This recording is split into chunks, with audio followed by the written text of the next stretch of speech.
Okay, what's going on there, YouTube? This is SDL0320 representing JVS. This is going to give you guys a quick review for this new original Netflix show that has the visuals of a movie, personally.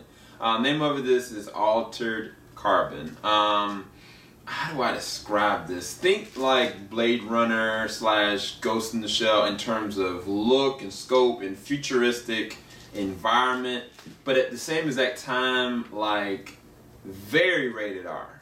Like very rated R in the sense of there's no limitations to what could or would happen.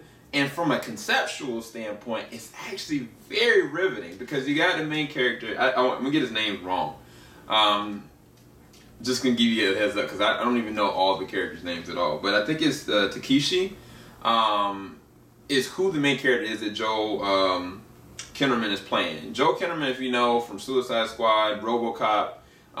In this, he is in some shape. The dude is huge. Like, he's in some serious shape. So by the time Suicide Squad 2 comes out, he's going to be, like, legit. But looking at this, it's very intriguing because it starts off with him in a life before when you first see him resurface 200 or 250 years later. When we first see him, he's in a Asian skin or Asian body, and he's with this other person, and then all of a sudden he's looking like he's got sonar ability to be able to see what's behind walls and everything.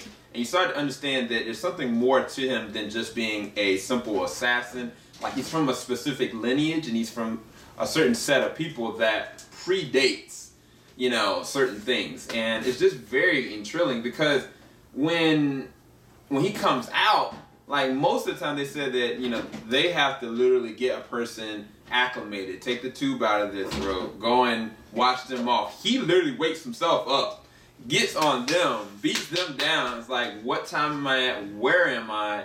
Where's the shower? And I was just like, it's crazy. And then after that, he comes to find out that, you know, he's been released from cold storage, and now he's somebody else's property. So the whole concept of what he knew before, it doesn't even matter. But yet, by law, you'll start to figure out certain things because there's a person that kind of drives him to his location where I guess his owners need to meet up with him and talk to him.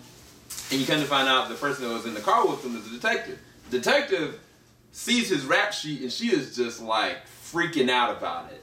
And she really doesn't like the family that really owns him. The thing about the family that owns him I thought was really intriguing is the guy, man, James Purefoy, that's playing the role of Mr. Bancroft. Mr. Bancroft wants his character for something specific I don't want to spoil, but when you watch it, you'll see because, well, he did a really good job in the show The Following. And then after the third season, that kind of fell off. So I'm really glad they got such a good actor in this, but to see, you know, him kind of pondering what happened and to why he needs this character to be, with the skill set he has, to be able to figure it out, that's where, from the point that he gets to the mansion, gets asked to do something, you're starting to question everything. You're starting to question the detective. You're starting to question the person's wife, the kid.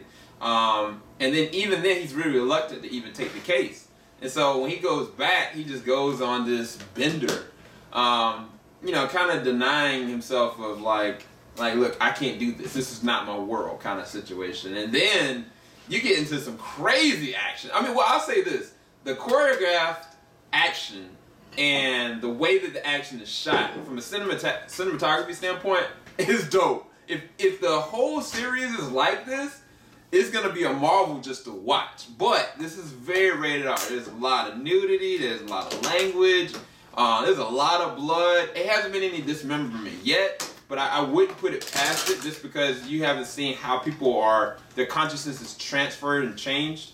And at the same exact time, I take it back. There is some gore. I seen somebody's like back spine get shown because in the very back, close to one of the discs of the neck, that's where the implant is that keeps your consciousness so you can be able to transfer somewhere else. Once that implant is gone or it gets destroyed, that person can never come back again. So from a concept standpoint, it's great.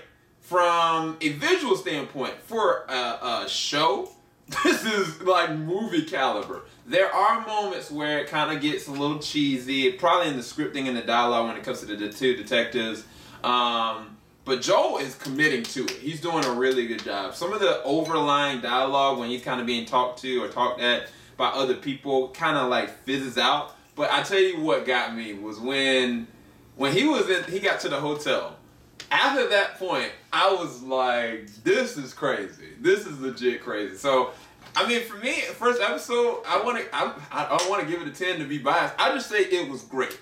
It was a really good first episode, and it platforms the rest of the season, and it's only 10 episodes total. So if you have the opportunity, go and check it out. I'll be trying to do reviews for each episode. I'm going to go watch the first episode with my wife tonight, but I'll talk to you guys a bit later on. Keep it locked. JVS, we ain't going to stop. You have a blessing. Peace, guys.